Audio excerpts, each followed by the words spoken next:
বাংলাদেশের রাজনীতিতে নতুন বিতর্কের জন্ম দিয়েছে বাংলাদেশ জামায়াতে ইসলামী ঘোষিত নির্বাচনী ইশতেহার। এবার ইশতেহার নিয়ে ইতিবাচক ও সমালোচনামূলক মন্তব্য করেছে দলটির প্রধান প্রতিদ্বন্দ্বী বিএনপি।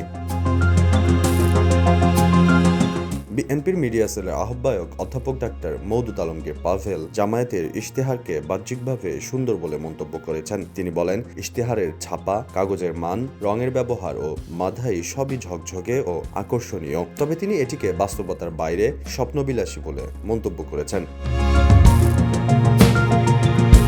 বিএনপির এই নেতা বলেন, জামায়াত ইশতেহারে 64 জেলায় মেডিকেল কলেজ স্থাপনের কথা বললেও বাস্তবে দেশের বর্তমান মেডিকেল শিক্ষা ব্যবস্থায় দুর্বল অবস্থায় রয়েছে।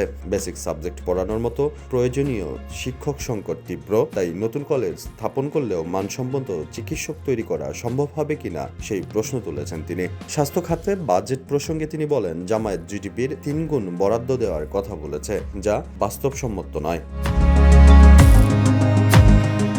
নারীদের কর্মঘণ্টা কমিয়ে 5 ঘণ্টা করার প্রস্তাব নিয়েও প্রশ্ন তুলেছে বিএনপি। তিনি বলেন, হাসপাতালের মতো 24 ঘণ্টা চলমান প্রতিষ্ঠানে এই নিয়ম বাস্তবায়ন করা কঠিন হবে। এছাড়া সুদমুক্ত ঋণ, পেনশন এবং শিশু খাদ্য বিতরণ সংক্রান্ত ঘোষণাকেও বাস্তবতা থেকে দূরে থাকা নীতিগত প্রস্তাব বলে মনে করেন তিনি।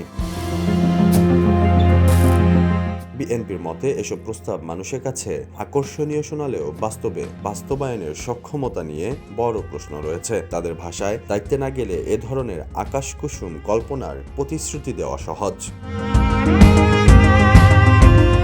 নির্বাচনের আগে দলগুলোর ইশতেহার নিয়ে রাজনৈতিক বিতর্ক আরও তীব্র হচ্ছে। বাস্তবায়নযোগ্য প্রতিশ্রুতি নাকি নির্বাচনী প্রচারণার কৌশল, সে প্রশ্নের উত্তর খুঁজছে সাধারণ মানুষ। Sulaiman Hossain, desk report.